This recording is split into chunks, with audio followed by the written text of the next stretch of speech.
자, 오늘 여러분들하고 정부의 가격 규제 정책에 대해서 한번 공부해 보도록 하겠습니다. 자, 여러분들이 가격 규제 정책이라고 하는 건 물론 정부가 특정한 달성하고 싶은 목적이 있는 거죠. 그 목적을 달성해서 물론 그 목적이 소비자를 보호하든 생산자를 보호하든 이런 식의 목적에 의해서 가격을 통제하는 방법, 우린 그걸 가격 규제 정책이라고 하는데요. 그리고 정해주는 가격에서 법정 가격 이렇게 표현을 하죠. 자, 우리가 먼저 이해해 보려고 하는 건 이 분야입니다. 여러분들이 보시면 시장에 맡겼더니 시장에서의 수요와 공급에 의해서 시장 가격이 여러분들이 뭐 PE, 그 다음에 시장 거래량이 여러분들이 균형점에서 형성이 됐는데 정부가 이 가격을 딱 봤더니 뭐가 냐면 이거 너무 높은 거 아니야? 그렇다면 가격이 너무 높다? 그럼 누가 피해를 보시는 거예요? 가격이 비싸면 당연히 소비자, 수요자가 피해를 보는 것이죠. 야, 이 소비자를 좀 보호해줘야겠는데? 라는 생각이 들면 이 시장 가격보다 어디에다가? 낮은 자리에, 그 시간은 밑에다가 가격을 규제하게 되는데요. 예를 들면 그게 P1이었다면 P1의 가격을 규제하게 되죠. 근데 이 P1의 가격을 우리는 균형 가격이 밑에 있다라고 해서 최저 이러시면 안 되고요. 뭘 정해주는 거니 이렇게 말하면 가장 높은, 거래될 수 있는 가장 높은 가격을 정해줍니다. 그래서 그걸 가격 상한선이라고 하고 그래서 그걸 최고 가격이라고 하시죠. 그러니까 P1을 넘겨서 거래하면 안 되거든 이렇게 정해주는 거예요. 근데 이렇게 정해주면 뭐가 문제가 됩니까? 라고 말하면 물론 우리가 대표적인 사례는 아파트나 이런 것들의 분양가 상한제죠. 이런 게 대표적인 케이스인데 이 속에서 여러분들이 어떤 문제가 발생할 수 있냐면 이런 문제가 발생할 수 있어요. 자, 가격을 여기다 규제시켜 버렸더니 이 가격에 수요와 공급이 반응하게 되지요. 그럼 반응한다는 얘기는 수요자 입장에서는 가격이 P1이군. 그럼 난 요만큼만. 공급자 입장에서는 가격이 P1이군. 그럼 난 요만큼만 공급을 할 거야. 라고 해서 공급량이 여기서 결정이 되지요. 근데 수요자들은 어떠냐면 야, 가격이 P1이야. 그럼 내 생각과 맞나는 요 점에서 수요량을 결정할 거야. 그럼 여기서부터 여기까지 녹색 선만큼의 초과 수요가 발생할 수 있다는 거죠. 초과 수요라는 건 이 시장 내에서 사고 싶은데 사지 못하는 사람들이 발생한다는 겁니다. 자, 그러면 자, 여러분들이 지금 보시면 공급량은 Q1이 되고 수요량은 Q2가 돼서 초과 수요가 발생하게 되는데 자, 이때 최고 가격제를 실시하기 전 우리가 먼저 잉여를 좀 계산해 보려고 그래요. 잉여를 계산해 보려고 하면 잉여를 이해하시려면 일단 무조건 수요 공급에 대한 이해가 반드시 있어야 돼요.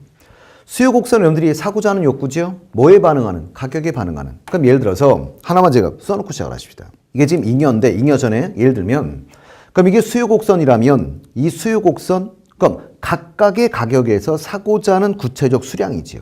그러면 거꾸로 가시면 그 수량에서 지불할 수 있는 의사 금액이죠. 그럼 여러분들이 아무 수량에서나 수직으로 올렸을 때 이 수직선의 높이가 뭐가 되냐면 이게 바로 소비자가 지불할 수 있는 가격이 되시는 거예요.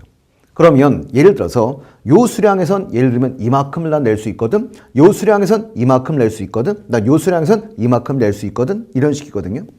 근데 실제로 시장에서는 각각의 수량에서 다른 가격으로 물건을 사지는 않습니다. 그 얘기는 시장의 균형 가격이 형성이 되면 그 가격의 첫 번째도 두 번째도 세 번째도 시장 가격을 내게 되죠. 그렇다면 예를 들어서 내가 요 높이 요 수량에서 나 이만큼 낼 수 있거든.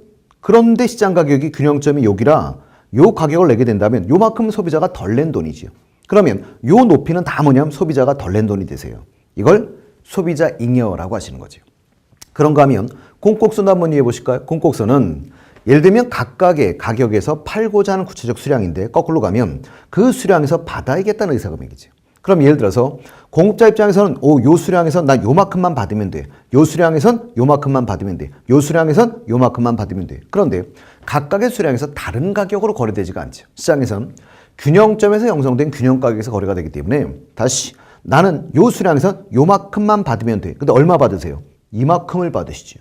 그러면 실제로 여러분들이 요 높이 그럼 내가 받고자 하는 돈은 요까지였는데 이 높이만큼 받으시잖아요. 그럼 요 간격만큼 공급자 입장에서는 더 받은 돈이 되시는 거지.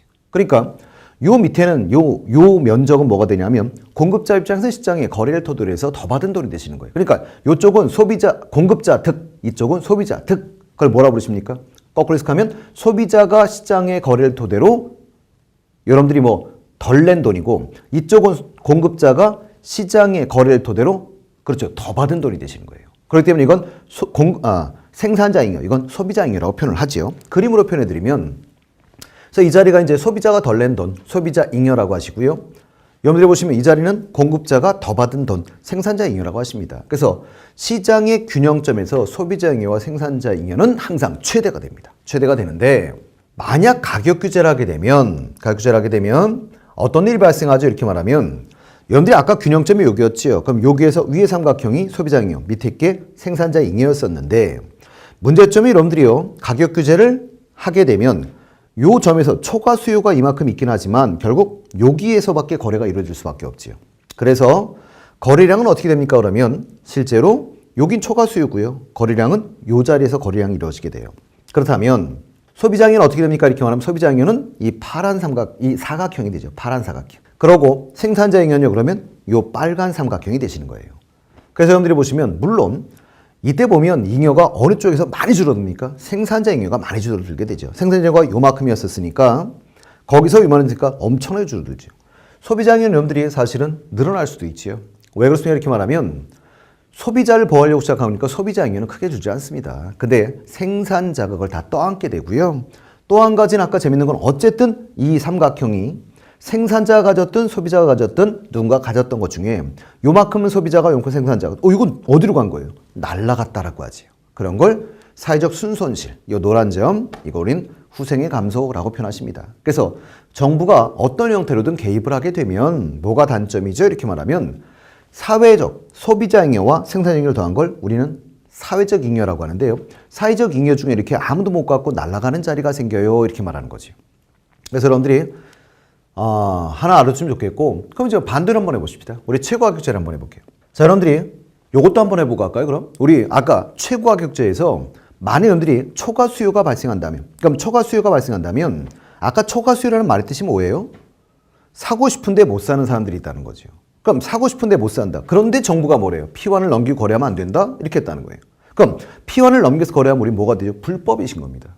그럼 불법, 그걸 뭐라고 부르십니까? 암시장이라고 부르시죠. 그럼 암시장이 형성되게 된다면 암시장 내에서는 가격이 어디까지 올라갈 수 있을까라고만 하면 결국 공급량은 어디까지밖에 없어요? 여기까지밖에 없는 거죠. 그런데 초과 수요가 있는 거죠. 그러면 요 공급량에서 수직으로 올라갔을 때 수요 곡선과 만나는 요 점 이게 뭐가 되냐면 암시장에서 가장 높은 가격이 돼요. 왜 그렇죠? 수요 곡선에 대한 이해가 있어야 되죠. 수요 곡선 아까도 말했지만 그 수량에서 지불할 수 있는 의사 금액이었으니까 수량이 여기밖에 없다면 결국은 수요 곡선과 이 자리를 지불할 수 있는 사람이 생기게 되는 거죠. 그래서 P1에서 요 사이 여기가 암시장 가격이고요. 암시장이 가장 높은 가격은 요 가격까지 올라갈 수 있다라고 얘기하는 거죠. 이렇게 얘기하는 거고. 자, 그다음 우리가 이제 반대로 한번 해보려고요. 최저가격제를 한번 해보십시다. 자, 이게 시장에서의 수요와 공곡선이었습니다. 공곡선이었고 그래서 시장의 균형 가격은 P2였었고요. 시장에서 여러분들이 이 P2라는 가격을 너무 낮은 거 아니야?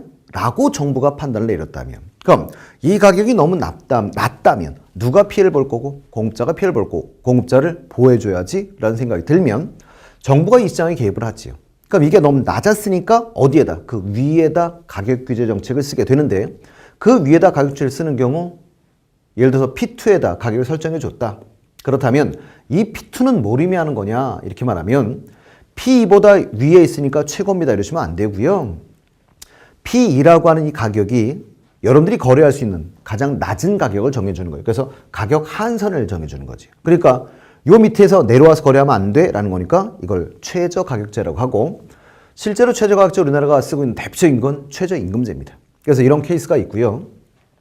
이런 경우 이제 나타날 수 있는 문제가 뭡니까? 이렇게 말을 하면 여러분들이 가격과 거래량이라고 할 때 가격은 여러분들 어디서 결정이 되냐면 정부가 규제했던 P2의 가격에서 거래가 이루어지게 됩니다.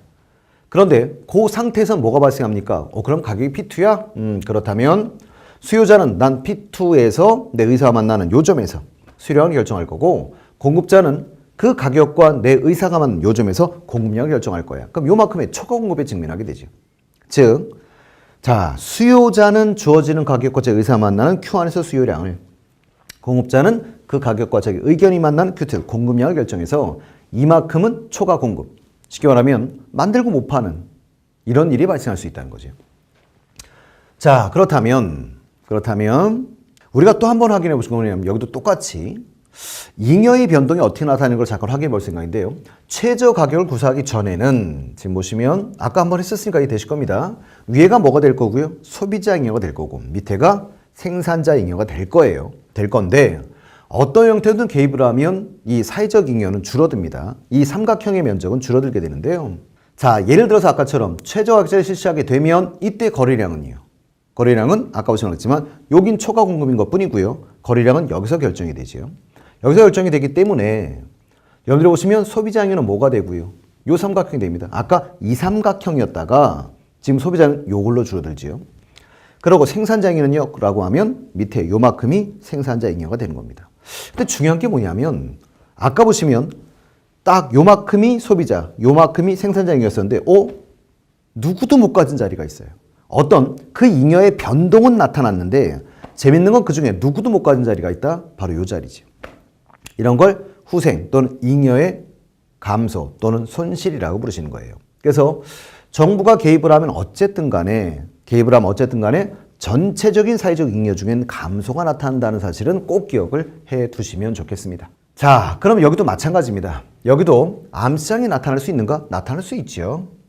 그럼 암시장이라는 건 여러분들이 보시면 P2의 가격에서 초과 공급에 직면했습니다. 그럼 못 파는 거죠. 그럼 경쟁을 토대로 가격을 낮춰야 되는데 정부가 낮추면 안 된다는 거예요. 그럼 결국은 합법적인 이 시장을 벗어난 불법적 시장이 나타나는 거죠. P2보다 낮은 가격의 공급이 나타나게 되는 것이죠. 그걸 암시장이라고 하는데 그럼 P2보다 낮으면 무조건 암시장이고요.